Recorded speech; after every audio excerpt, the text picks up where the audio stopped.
Hi everyone, it's Rae with the education team for Swirly Doo's Kit Club, and today I'm going to share with you how I made this background on one of those cheapy frames from Michaels that you get for $1. And here's what I used. I used Glossy Accents, some StazOn ink. It just needs to be archival, something that's not going to be water-based. I have this Flourish stamp here that's on my ugly little block that I need to wash. Some gesso, and some of this paint by Viva Decor called Inka Gold, and I'll show you how to use that in just a few minutes. So to start out with, here's a frame that I've already started to ink using my Flourish stamp.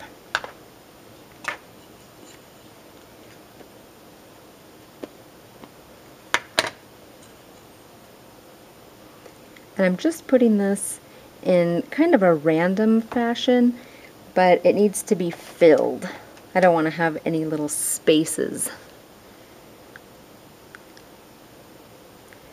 And I'm going to be using this as a guide to put the glossy accents on, because what I learned when I did that the first time is that I suck at freehand drawing, and so I need somewhat of a guide. And I'm not going to use the stamp exactly for every little detail on here. It's just pretty much going to show me where I need to put the glossy accents to make it embossed, so where it doesn't look like I have a lot of spaces in between.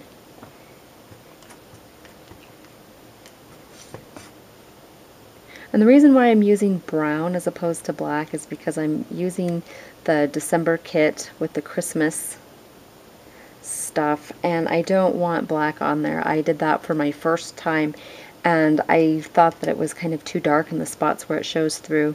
So I think brown will go well because I'm putting brown on the rest of my project here.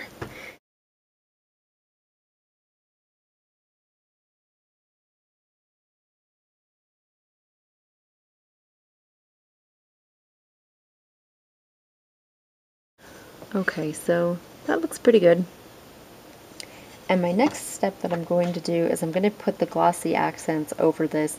And again, like I said, I'm just using that stamp as a guide.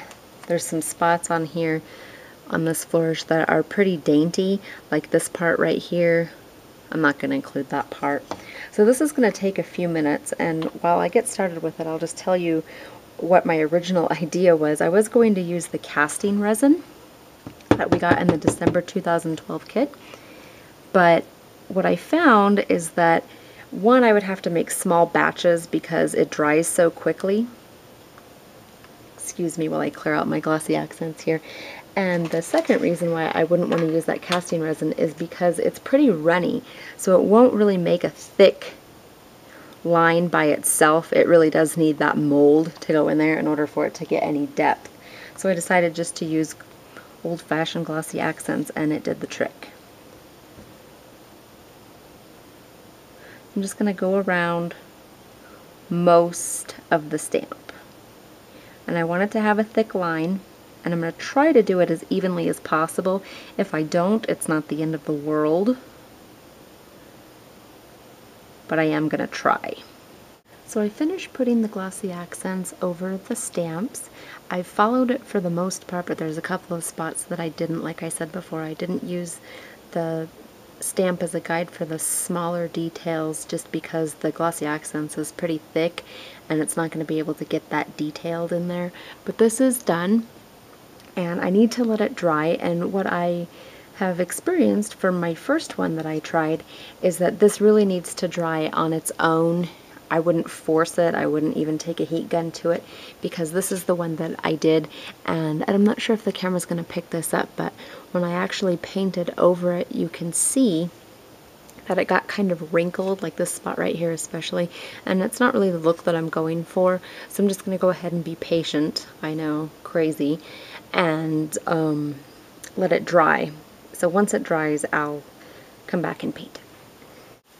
So the glossy accents is dry now. I've let it dry for a full 24 hours. I didn't get it exactly how I wanted it, but I think it will turn out okay. It's a little messy. The lines aren't as defined as I wanted them to be, but the last one wasn't either, and I think it turned out pretty well.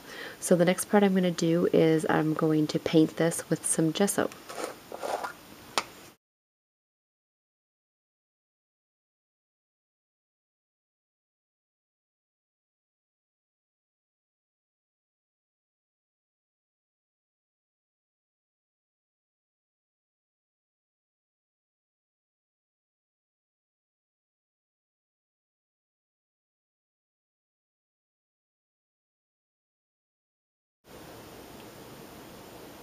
So now that this is dry, I'm going to go ahead and use some of this Inka Gold metallic paint.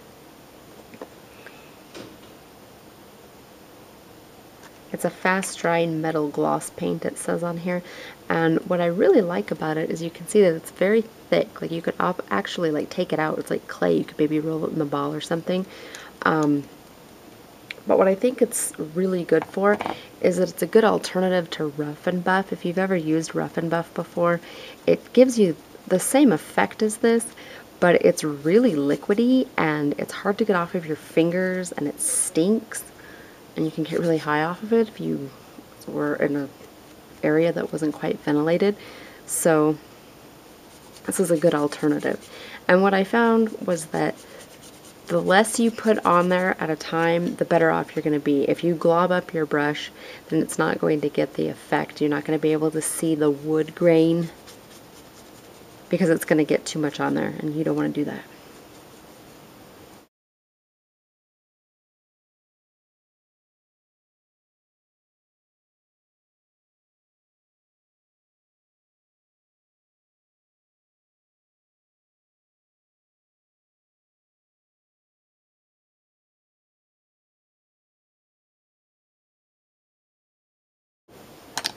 And there you have it, an embossed background using glossy accents and gesso and stamps. And I think it's going to go really perfect with the Dusty Attic piece, the Merry Christmas, that goes in the main kit. This Michaels frame works perfectly for that. So I'm going to put some paper in there and gussy it up a little bit, and then it will be a cool little thing to hang during Christmas time. So I hope you enjoyed the video, and thanks for watching.